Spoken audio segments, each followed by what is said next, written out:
Alright, so you're asking, what kind of build is this? Well, just hang on one goddamn second. I'm gonna get to that, okay? This is a level 200 quality build with like 75 strength and 75 dexterity. Just using, there's a good look at the weapons actually. Everything is just infused with quality, and I think I have one or two non-infusable weapons like the Sword of Solitude, which is actually a strength weapon, but it's alright. It does a ton of damage, doesn't really get anything out of the dexterity, that doesn't matter. It just hits super hard either way. But throughout the video today, I'm actually using the Grave Scythe. I really love the Scythe, and I think it's kind of an underrated weapon. There's a lot of really nice qualities to it. One is the nice sweeping angle that you get on the attacks. It's pretty good for fighting multiple people, especially the heavy attack and the jump attack. The rolling attack is also really nice. There's a couple other qualities too that are kind of unique to the Scythe. Scythe, and I guess like Shodels and some of the other weapons, but Shodels kind of suck. So here you go. So Scythes, they bypass, I think it's like 40% of the guard on shields. So if people are really going to turtle up, a Scythe is a good way to kind of lay into them a little bit and still give them pretty good damage. You also get the bleed on all of the Scythes, I believe, unless I'm mistaken. But I think all of the Scythes in the game have bleed on them. I'm probably forgetting one, but that's also a really nice thing. It's not a ton of bleed, but on a quality build like this, we can use greases. And, if we had a little bit of faith, a little bit of arcane, which we can get through talismans and things like that, maybe changing the helmet. I don't really like to do that. I have character builds. I like to keep the look intact, but, talismans you can switch around, or I don't mind switching around here and there. And you could use some of the blood flame spells and stuff like that if you wanted to. You could throw the blood grease on this, or the nice thing about quality builds is you could throw a little bit of lightning grease on or something like that. Just do a little bit extra damage, which is really helpful when you're the invader. Fighting 1-on-3, typically you want to take one person out as quickly as possible. In this invasion here, it's a little bit lucky that everyone was kind of spread out. So two of them stayed on the dragon, and one of them went to intercept me, but I took him down, and now a second one has come out. He's trying to protect the host. That's good. I mean, he's doing phantom things. That's what a phantom is supposed to do. These guys aren't ganking or anything, just fighting a boss, so that's great. But we managed to take out both of the phantoms, so now the host has to contend with the boss here and us. Now, of course, you could run away from the boss. Obviously, I'll keep following him as far as I have to, but the dragon will not. So, interesting thing happened there. He had his bubble, and you can see he got hit there, and he maintained his bubble, and then the bubble pops there. So I'm not really sure why that happened. Maybe just a little bit of a bug. And then, of course, the dragon steals my glory, as the dragons are known to do. Son of a bitch dragon, always taking my kills. Now, you probably noticed in the last clip that I also had the spread crossbow. I'm using the explosive bolts with that. It's got a little bit of splash damage, and I find it's just good for little bits of chip damage, or if someone has a tiny little bit of health, it's kind of an alternative to fan daggers if you don't want to use fan daggers, or I don't know, if you just like the crossbow better for whatever reason. It does definitely more damage than the fan daggers, and if there's a group of people close together, launch a volley of explosive bolts at them, you can do a couple hundred damage to each person there, so, nothing wrong with a little chip damage, right? Am I right? Definitely good to have. This guy, look at him, he doesn't even flinch when he gets whacked there. And I mean, when he's in that state, you can just keep whacking and whacking and whacking, and nothing's going to happen. I mean, he's not going to feel anything. What we should have done is we should have just greased up. That would have made it go a little bit more smooth. Might have made it go a little bit faster. I mean, I've seen it happen. We put the bleed grease on, and we proc a bleed on him. Got a nice little stun on him. Big damage burst. And maybe that cues up the Phantom Slash, and he's done. He's finished. Taken care of. So he gets a little bit too far away from his phantoms here, and that ends up being his demise. Look what he does. Actually, he's chasing me so hard, and he ends up just punching this flying scorpion just once. Just gets it pissed off and puts himself into a world of hurt there. He died anyways, but man, he was reckless. He was bloodthirsty. He wanted the blood, but he couldn't have it. He said, can I have the blood? mister, can I have it? And I said, no, no, you cannot have the blood. Now, there's one thing I will let him have. I mean, not that guy. He's dead. He won't get anything. These people, we'll give them the jar cannon. Jar cannon is pretty nice. Now, this is one of the few builds that I actually have the stats to use the jar cannon, but I almost always have the jar cannon on me. As long as you use the explosive bolts or the lightning bolts, and I think you can use the magic ones from the DLC as well. Those will knock people back. It doesn't matter if you have the stats to use it. You'll do less damage. Who cares? You get to do stuff like this, knock people off the cliff. Now, this build actually has the stats to use this jar cannon. So I can actually do some decent damage with it and really pressure people. But in this case, we're just going to use it to just boop, knock them right off. That's very, very satisfying. Very nice. And I'll tell you another thing that's pretty nice. It was this hefty Rancor pot that you're going to see me use. I made it by mistake. I think I thought I was making a rock pot because they look the same. I mean, look at it.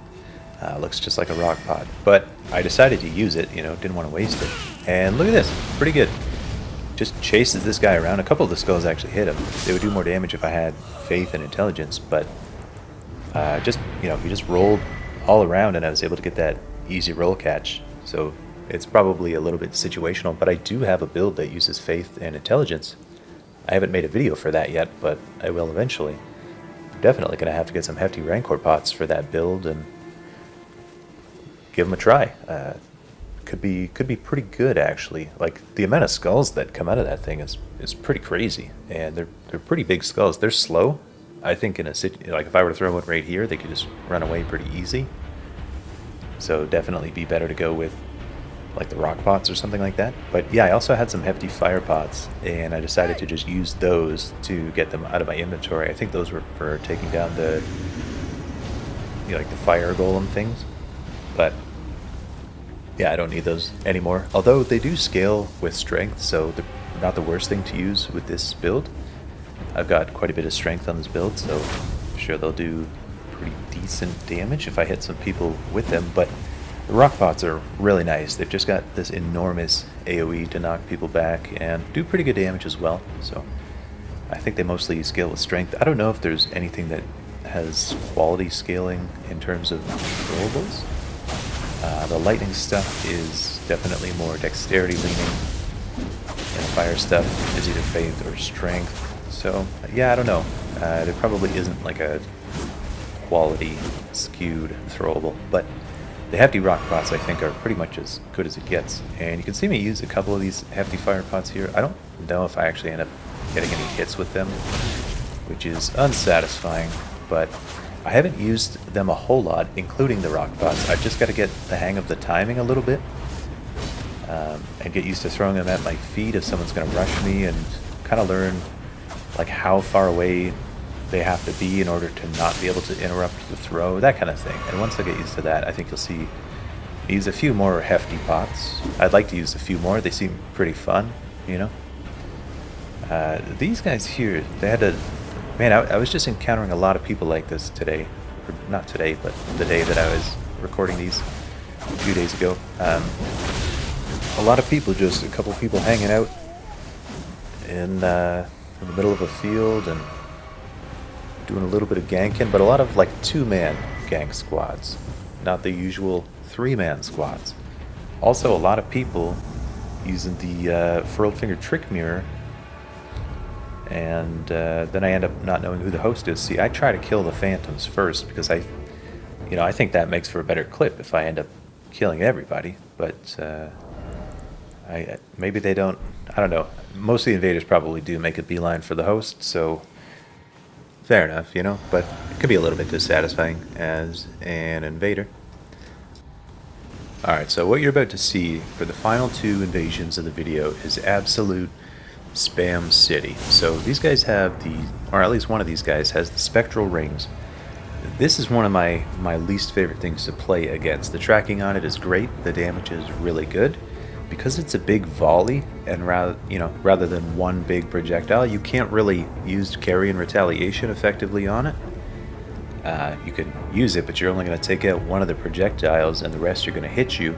So it's definitely not a good idea. And it can frostbite you as well, which is not only going to lower your defense, but do a nice big chunk of damage to you as well.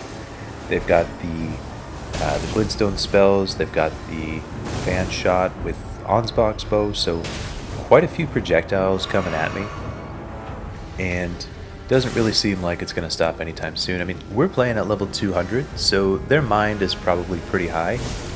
I imagine it'll be pretty tough to wait them out, and if I get stuck in a bad position and take a full volley from those spectral rings and get spectral rings, and get stun locked, then that's pretty much game over for me. So I go ahead and move up a little bit. We see the homies here, the other Vulgar militiamen.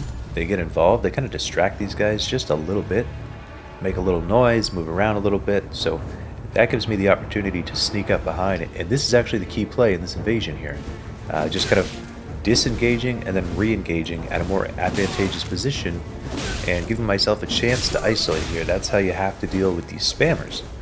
So he pulls out the parry shield there. That's probably his Hail Mary play, and it doesn't work for him, luckily. So luckily for us, unluckily for him. So here's the last invasion in the video, and here's another one where it's absolute spam city. Now it looked like these guys were just about to fight a boss. I don't think these guys were ganking here or anything like that, so nothing malicious or anything like that.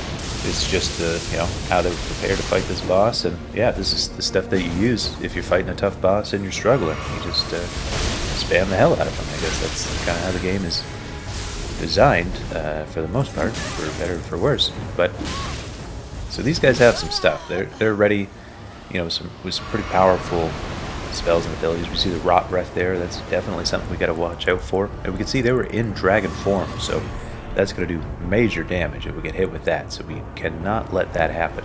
Here's the hefty rock pots. So earlier I was talking about the hefty pots, and the hefty rock pots are quite nice. I don't think this person has a lot of health, and they don't have a lot of damage negation with that dragon body on. I think you get like 10%, but it does over half their health. You can see, these pots are no joke. So he just wants to go for this because he's probably built around trying to one-shot people with that. And if he hits me dead on with that, it probably will one-shot me. But I mean, I feel like I'd have to be pretty careless to get hit dead on with that. And I missed the punish there, which is unfortunate. But ideally, you can punish him once as he's going up, as you saw me do there, and then you could punish him again when he lands. And this is a key thing to understand, right? Like right in the beginning of this invasion, it was like, oh hell, this is going to be terrible. If they had used the Rot Breath and the Thorn spells at the same time, I probably would have been done. But instead, that didn't happen, and I got lucky and took one guy out pretty quick, which kind of saved the day for me there. And then once I get into a one-on-one position, it's really not hard to fight someone who just spams the same thing over and over again. In fact, they become very predictable, and it becomes pretty easy. Anyways, here's the build in the background. Two-handed sword talisman is your best friend here. But anyways, thanks for watching, and I'll catch you later.